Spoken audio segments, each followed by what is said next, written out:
Hi friends, today in this lesson of grammar, we would probably cover up one of the parts of speech, and today we are going to cover pronouns.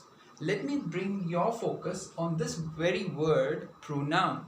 When I talk about the word pronoun, I am referring to something which is a proximity to noun. So I would probably want to sell this point, and how would I probably want you to be convinced is what am I talking about? Pronoun is understood by every one of us, and that is pronouns are words which are used instead of noun.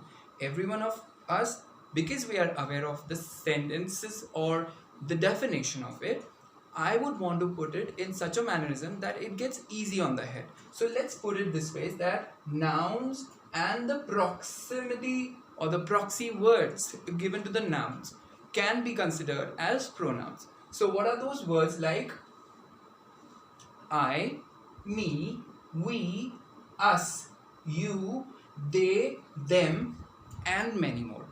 Let me make an understanding with you with reference to how should you go about understanding the error referring to pronouns. First things first, in my previous videos, as I have already mentioned, that whenever you as an individual, as a candidate into an examination, approach to a sentence, understand that a sentence has to be understood in its own basis, in its own fundamental ways. So if I bring you back to this particular diagram here, I would want you to understand pronouns in this mannerism as, again, when we break a sentence into two aspects. The first aspect is the subject of the sentence, and the other aspect is the predicate of the sentence. Okay, subject is the doer of the sentence, and a predicate is a verb phrase as well, wherein into which you would probably get an action word and an object of the sentence. That's why I mentioned object, where object is understood to be a word onto which the verb is acted upon. That's how we would probably put it as a sentence when divided into subject and object, subject and predicate. I'm sorry about it. An object is also found in the predicate of this sentence, right? So let me put it this way: Ravi read the book.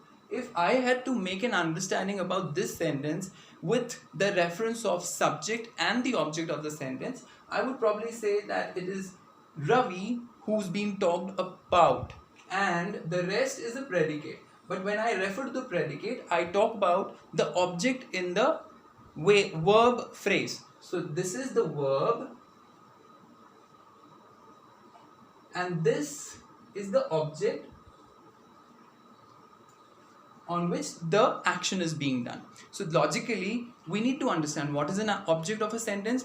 Object of a sentence is, into a given sentence or a verb phrase, the action is basically being performed upon. That is the object of the sentence. Okay. Now, before I run you through this table, which is onto my left side on the board, I want you to understand how should you go about understanding referring to the usage of I and me. I can also talk about these pronouns in which I and me has to be understood in such a mannerism that you or I, when should I refer myself as I, and when should I refer myself into an expression grammatically as me. So let's come to these four sentences which should help you identify the usage of I and me. Okay, the very first sentence talks about let dash do the work. I want you to understand the usage of I and me. Now, when I talk about a sentence which begins with a word let, I'm sure we are referring to a sentence which begins with let, happens to be a sentence which is a passive voice. And always remember, grammatically, a passive voice always supports objective form of pronouns. Now let me put it straight and clear to you. Pronouns are always subjective form and objective form. That means out of a sentence, if you have a pronoun used in the sentence, you literally need to identify, is this a form of pronoun which is subjective, or is this a form of pronoun which has to be an objective consideration.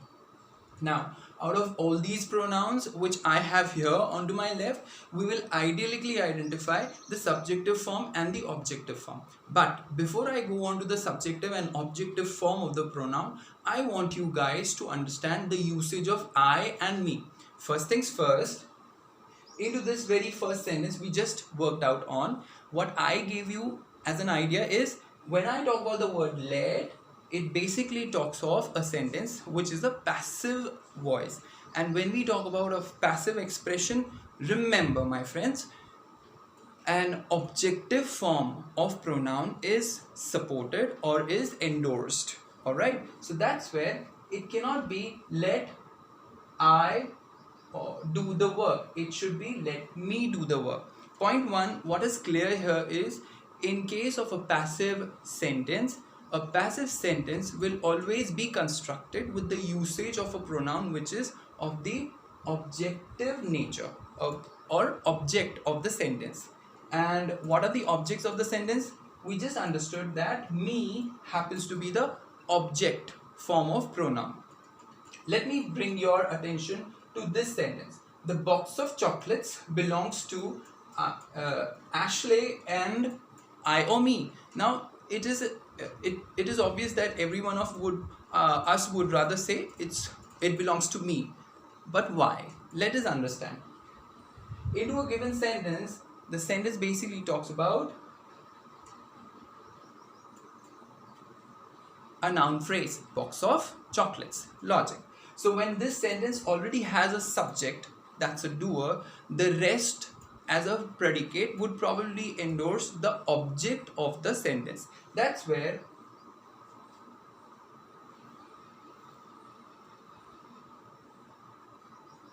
object of the sentence becomes Ashley.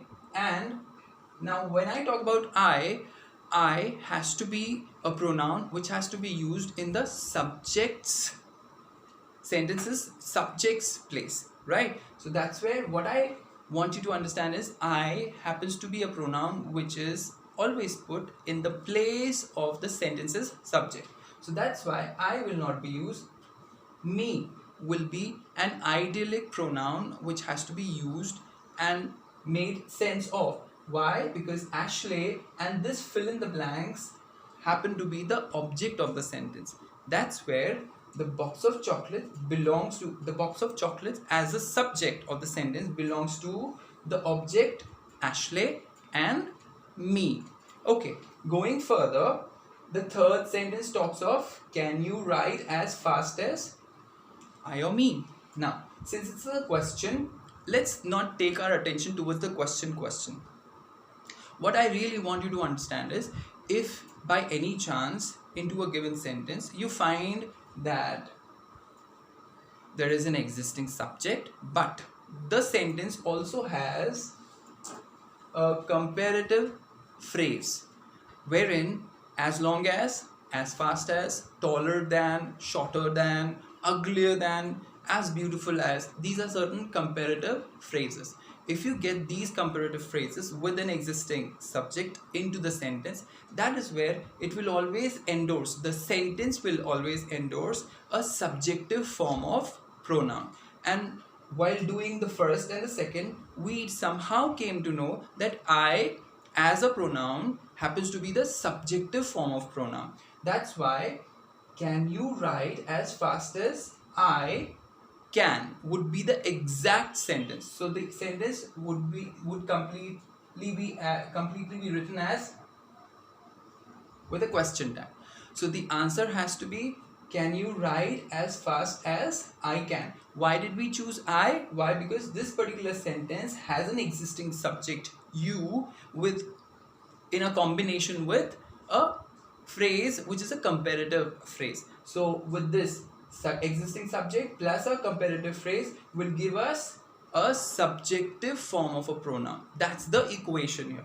Coming down to the fourth one, let's understand what happened here and how does it logically come into the grammatical aspect. Alright, So the question or the statement, I have this particular these sentences based on dialogue. So the first dialogue is, who is it at the door? Say for example, you knock at someone's door and then you hear someone asking for, who is it at the door? That's an inquiry. Now the logic is, the inquiry happened to be the of the person who did that action on the door as the object of the sentence. So logically, what your answer should comprise of, as you representing the specific pronoun here, is, it is I or me at the door. Now the point is, let me put it again, reference to the sentence. The sentence basically talks of an inquiry for the doer.